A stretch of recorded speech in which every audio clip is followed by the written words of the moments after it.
గణపతయే నమః. ఓం గురుభ్యో నమః. ఓం శ్రీమాత్రే నమః. పరమేశ్వర స్వరూపమైనటువంటి జ్యోతిష, వాస్తు మరియు ఇతర అనేకమైనటువంటి శాస్త్రములను మనకు అందించినటువంటి మహర్షులకి నమస్కారం. హయగ్రీవ హయగ్రీవ హయగ్రీవేతి యో వదేత్ తస్య నిస్సరతే వాణీ జహ్నుకన్యా ప్రవాహవత్. అరుణాం కరుణాతరంగితాక్షీం ధృతపాశాంకుశపుష్పబాణచాపాం అనిమాదిభిరావృతాం మయూకైః అహమిత్యేవ విభావయే భవానీ. శ్రీమాత్రే నమః.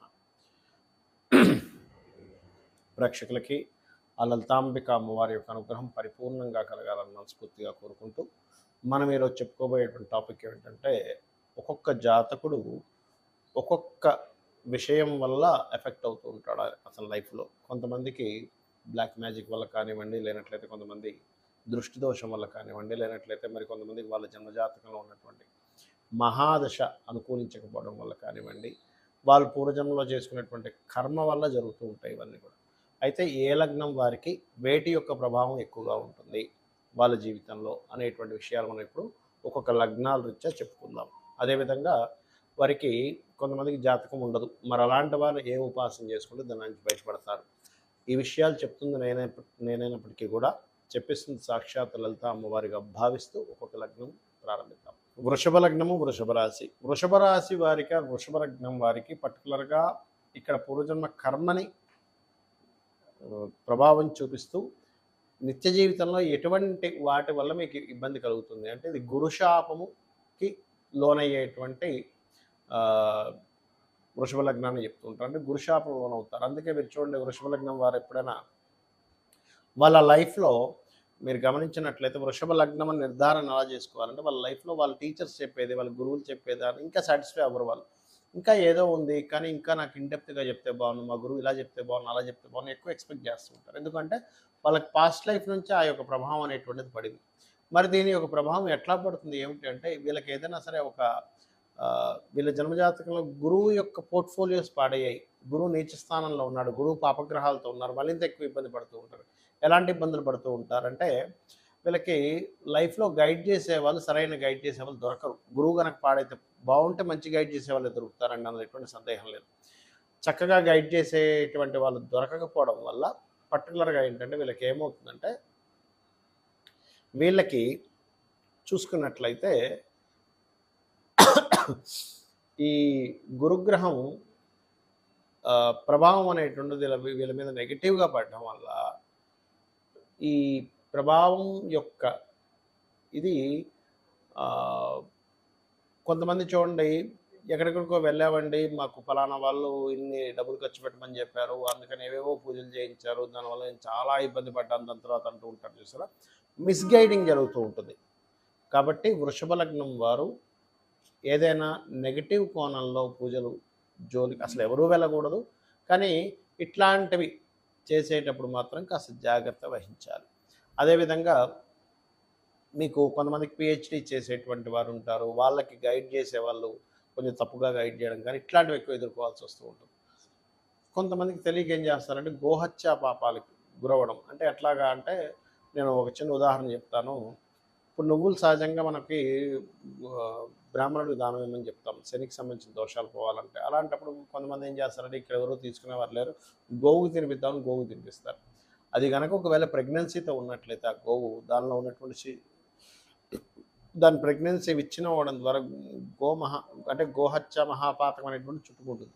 ఇట్లాంటివి జరగడం, ఇంట్లో చేసేటువంటి పూజాది విధానాల్లో కూడా తెలియకుండానే కొన్ని తప్పిదాలు చేయడం లాంటివి జరుగుతూ ఉంటాయి. కాబట్టి ఏమిటంటే, మీరు కనుక ఈ రకమైనటువంటి అంటే పర్టికులర్గా దత్తాత్రేయుడి యొక్క ఆరాధన చేయడము, మరియు గోవులకి అరటికాయలు తినిపించడము, గురువారం ప్రత్యేకంగా పసుపు అన్నాన్ని అమ్మవారికి నివేదన చేసి దాన్ని ప్రసాదంగా అందరికీ పంచడం వల్ల మీ పూర్వజన్మ కర్మ ఇప్పుడు ఈ జన్మలో చేస్తున్నటువంటి తెలుసో తెలియకో చేస్తున్నటువంటి కర్మలు తొలగిపోవడం జరుగుతుంది.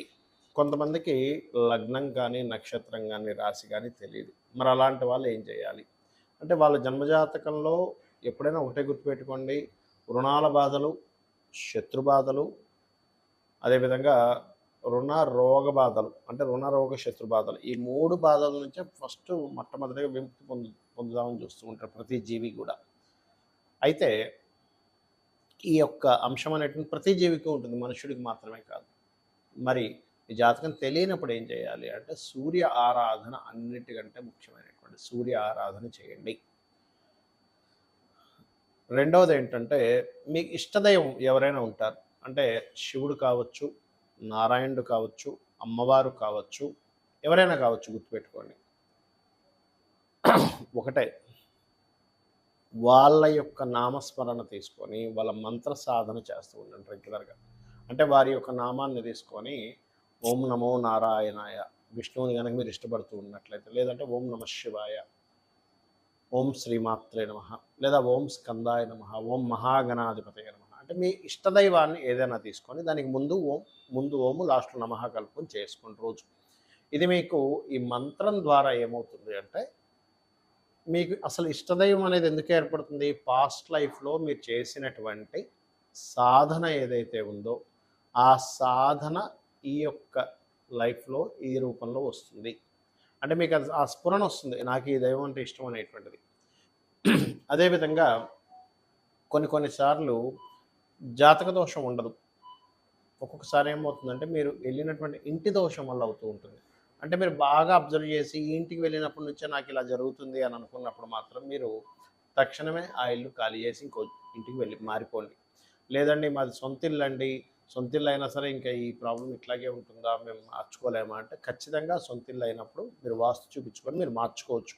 అందులో ద్వారం నిర్మాణం వల్ల ఏదైనా మీకు ఇబ్బందులు వస్తున్నాయా, లేనట్లయితే లోపల ఏదైనా బాత్రూమ్స్ లెట్రిన్స్ సరైనటువంటి ప్రదేశాల్లో లేవా, లేనట్లయితే ఒక్కొక్కసారి చిన్న చిన్న దోషాలు ఉంటాయి. అంటే ఇంట్లో వేసే రంగుల మీద కూడా దాని ప్రభావం ఉంటుంది. ఇంట్లో వాడేటువంటి వస్తువులు పెట్టకూడని ప్రదేశంలో కొన్ని వస్తువులు పెట్టి వాడడం వల్ల, అదేవిధంగా ఫుడ్ తినేటువంటి ప్రదేశం మనకి వాస్తులో పశ్చిమే భోజనం చేయవా అని చెప్పడం జరిగింది. ఆ రకంగా మరికొన్నిసార్లు ఏమవుతుందంటే కొన్ని నెగటివ్ ఎనర్జీస్ మనకు తెలియకుండా మనం వాటిని కనెక్ట్ అవుతూ ఉంటాం. అంటే అలాగా ఎవరో మంత్రించినటువంటి కొన్ని పదార్థాలని రోడ్ల మీద వేయడమో ఇట్లాంటివి చేస్తూ ఉంటారు. అలాంటప్పుడు వాటి యొక్క నెగటివ్ ఎనర్జీ ప్రభావం పడడం కానీ, లేనట్లయితే ఒక్కోసారి పితృదేవతలకి చేసుకోకపోవడం వల్ల, అంటే మీ యొక్క పూర్వీకులకి చేయవలసినటువంటిది ఏదైనా చేయకపోయినా కూడా వాళ్ళ యొక్క ఆత్మ సరైనటువంటి దీంట్లో అంటే వాళ్ళ సోల్స్ బాధపడుతుండడం వల్ల అది ఫ్యామిలీస్ మీద ఉంటుంది. అలాంటప్పుడు మీకు కొంతమందికి ఎలా ఉంటుందంటే చేయాలని ఉంటుంది వాళ్ళకి, కానీ వాళ్ళ మరణించినటువంటి తేదీలు కానీ లేనట్లయితే తిథులు కానీ తెలియవు. అలాంటప్పుడు తేదీ తెలిస్తే మనకి సిస్టంలో కొడితే ఏ తేదీ ఏ నక్షత్రం ఏ తేదీ నాడు జన్మించారు అనేది తెలుస్తుంది. అలా కూడా తెలియనటువంటి వారు కనీసం అమావాస్య నాడు వారి పేరు మీద స్వయం పాకం ఇవ్వండి, గుర్తుపెట్టుకోండి. అలాగే మరొక విషయం ఏంటంటే ఇక్కడ చూసుకున్నట్లయితే ఈ మరి కొంతమందికి ఎవరో ఏదో చేశారు అనేటువంటి ఒక అపోహ కానివ్వండి, ఒక్కొక్కసారి ఊహించుకుంటారు ఎవరో మాకేదో బ్లాక్ మ్యాజిక్ చేశారు, మా చుట్టాల్లో ఎవరో మా మీద ఏదో ప్రయోగం చేశారు. 99% ఆఫ్ కేసెస్లో అసలు అట్లాంటివి జరగవు, ఊహించుకోవడం ఎక్కువగా ఉంటుంది. లేదండి నిజంగానే అవతల వాళ్ళు అట్లాంటివి చేస్తున్నారు అని అనుకున్నప్పుడు సున్నాల పన్నం అని ఒకటి ఉంటుంది, మీరు యూట్యూబ్లో కొడితే వస్తుంది. సున్నాల పన్నాన్ని కనుక మీరు ఇంట్లో ప్లే చేసిన అట్లాంటి ఏమైనా దుష్టశక్తులు అట్లాంటివి నెగటివ్ ఎనర్జీస్ ఉంటే తొలగిపోవడం జరుగుతుంది. అయితే సర్వసాధారణంగా మనకి నిజంగా వచ్చే నెగటివ్ ఎనర్జీస్ కంటే మనంతట మనం ఎక్కువగా క్రియేట్ చేసుకుంటూ ఉంటాం. మన ఆలోచన విధానంతో, మన యొక్క అనవసరమైన నెగిటివ్ ఫీలింగ్స్తోని, నెగిటివ్ రిలేటెడ్ సంబంధించిన దాంతో అనవసరంగా క్రియేట్ చేసుకొని అనవసరంగా ఆ రకంగా మనం దాన్ని పాడు చేసుకుంటూ ఉంటాం. కాబట్టి ఈ యొక్క విషయాల్లో ఇటువంటివి మీరు మెయిన్గా చేస్తూ ఉండండి. అదేవిధంగా మరొక విషయం ఏంటంటే ఇక్కడ గమనించుకున్నట్లయితే వీటితో పాటు ఇక్కడ ఈ లగ్నం వారికి, ఈ రాశి వారికి అనేటువంటి స్పెసిఫిక్గా ఉంటుంది. వారు మాత్రం ఆ లగ్నము, ఆ రాశి, ఆ నక్షత్రం తెలిసిన వారు మాత్రం ఇప్పుడు నేను చెప్పినటువంటి వీడియోలో ఏదైతే మొదట్లో చెప్పాను దాన్ని మీరు ఫాలో అయితే కూడా సరిపోతుంది. ఇక కొన్నిసార్లు ఏమవుతుందంటే దశ బాగోదు, అంటే మహాదశ మారినప్పటి నుంచి ఇబ్బంది వస్తుంది. అలాంటప్పుడు ఆ మహాదశ నాదుడికి వెళ్ళి మీరు ఆ గ్రహానికి చక్కగా మీరు దీపారాధన చేయడము, లేనట్లయితే ఆ గ్రహ సంబంధించిన దానం ఇవ్వడం చేయండి.